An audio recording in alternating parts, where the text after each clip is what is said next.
আসসালামু আলাইকুম রহমতুল্লাহ। ইসলাম জিতবে, ইসলাম অবশ্যই জিতবে, ইনশাআল্লাহ ইসলাম জিতবে, ইসলাম জিতবে, ফিলিস্তিন জিতবে, মুসলিম জিতবে। কিন্তু কথা হলো কি, আপনি কি ইসলামের সাথে থাকবেন নাকি ইসলামের বাইরে যেয়ে থাকবেন, এটা হচ্ছে আপনার বিষয়। ইসলাম অবশ্যই জিতবে, ইসলাম আমাকে ছাড়া জিতবে। আমি থাকলেও ইসলাম জিতবে, আমি না থাকলেও ইসলাম জিতবে। ইসলামকে ঠেকানোর ক্ষমতা কারো নাই, কেউ তো পারবে না। ইসলামের সাথে আপনি থাকেন বা না থাকেন তাতে ইসলামের কিছু যায় আসে না, ইসলাম অবশ্যই জিতবে। কিন্তু কথা হলো কি, আপনি কি ইসলামের সাথে আসছেন নাকি না, এটা অনেক বড় একটা ফ্যাক্ট, এটা আপনার উপর নির্ভর করবে। ইসলামের সাথে যদি আপনি থাকেন তাহলে ইনশাআল্লাহ আপনিও জিতবেন, আর ইসলামের সাথে যদি আপনি না থাকেন তাহলে ইসলাম অবশ্যই জিতবে, কিন্তু আপনি ধ্বংস হয়ে যাবেন, আপনি নিঃশেষ হয়ে যাবেন। এখন কথা হলে কি, আমাদের বাংলাদেশে বিশেষ করে ট্রেন্ডের উপর চলে আমাদের বাংলাদেশের মানুষ। যেমন কিছুদিন আগে আমি ব্যাখ্যা করি, কিছুদিন আগে যেমন আসিয়া নিয়ে আমাদের ফেসবুকে, সোশ্যাল মিডিয়ায় সব জায়গায় মানুষ অনেক লেখালেখি করছে। এটা ট্রেন্ড ছিল, এটা ট্রেন্ডের মানুষ ওপর লেখালেখি করছে। যেই 2 দিন পরে নতুন কোনো ট্রেন্ড চলে আসছে, যেমন তরমুজ দেওয়ার ট্রেন্ড যে চলে আসছে, মানুষ আসিয়াকে ভুলে গেছে। তারপরে চলে আসলো কোনো এক সমন্বয়ক বিয়ে করছে, মানুষ আসিয়াকে ভুলে গেছে। মানুষ চলে ট্রেন্ডের উপরে, মানুষ নতুন কিছু ট্রেন্ড পাইলে মানুষ পুরনটাকে ভুলে যায়।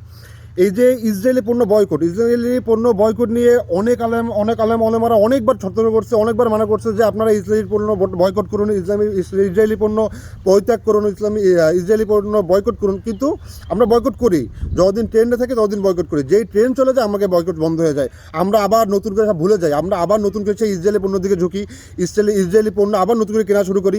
আবার যেই নতুন করে ইসরায়েল থেকে আবার নতুন করে যখন ফিলিস্তিনে হামলা আসে, আবার যখন ট্রেন্ড চলে আসে যেগুলো বয়কট করুন, তখন আবার আমাকে বয়কটের একটা পড়ে যায়, সবাই বয়কটের একটা জোয়ার পড়ে যায়, সবাই ফেসবুকে সোশ্যাল মিডিয়ায় বয়কট।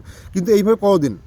এই বয়কট স্থায়ী হইতে হবে, চিরস্থায়ী হইতে হবে। এই বয়কট সময়ের জন্য না, সীমিত সময়ের জন্য। এই বয়কট সীমিত সময়ের জন্য না, এই বয়কট আপনার চিরস্থায়ী করতে হবে। কারণ আপনি মুসলিম, আপনার জন্য এই বয়কট আপনার জন্য ফরজ। এই বয়কট করা আপনার জন্য ফরজ।